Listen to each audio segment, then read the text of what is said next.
नमस्कार, मैं हूं आपके साथ शिप्रा झा और आप देख रहे हैं न्यूज़ 18 बिहार झारखंड का डिजिटल प्लेटफॉर्म। ईरान और इजराइल एक दूसरे पर लगातार हमले कर रहे हैं और इसी बीच अब चीन के राष्ट्रपति शी जिनपिंग का एक बड़ा बयान सामने आया।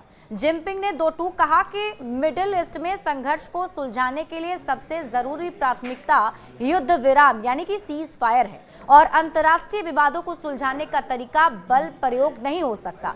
चीन की प्रमुख समाचार एजेंसी पीपल्स डेली के मुताबिक राष्ट्रपति जिनपिंग ने यह बयान रूसी राष्ट्रपति व्लादिमीर पुतिन के साथ टेलीफोन बातचीत के दौरान दिया है, जिसमें दोनों नेताओं ने मिडिल ईस्ट की मौजूदा स्थिति पर चर्चा की है।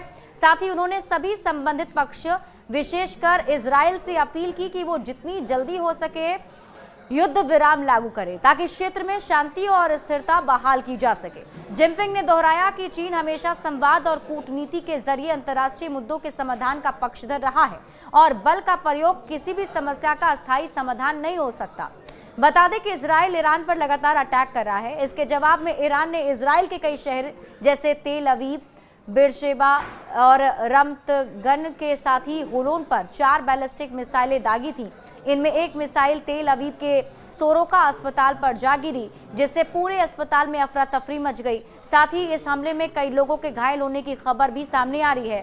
सोरोका मेडिकल सेंटर के महानिदेशक प्रोफेसर स्लोमी कोडेश ने गुरुवार की सुबह मिसाइल हमले के बारे में मीडिया को जानकारी देते हुए कहा था कि मिसाइल ने सोरोका के पुराने सर्जिकल वार्ड की इमारत को निशाना बनाया था। यह अपेक्षाकृत पुरानी इमारत है जिसे हाल के दिनों में खाली कराया गया था।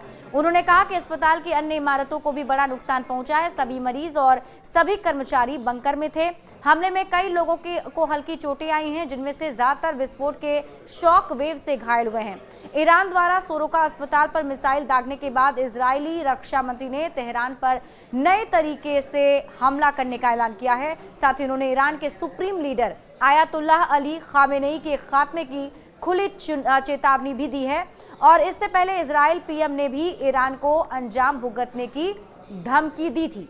लेकिन अब चीन की तरफ से कहा जा रहा है कि दोनों ही देशों की तरफ से युद्ध विराम यानी कि सीज फायर का ऐलान करना चाहिए और बातचीत करके मामले को सुलझाना चाहिए।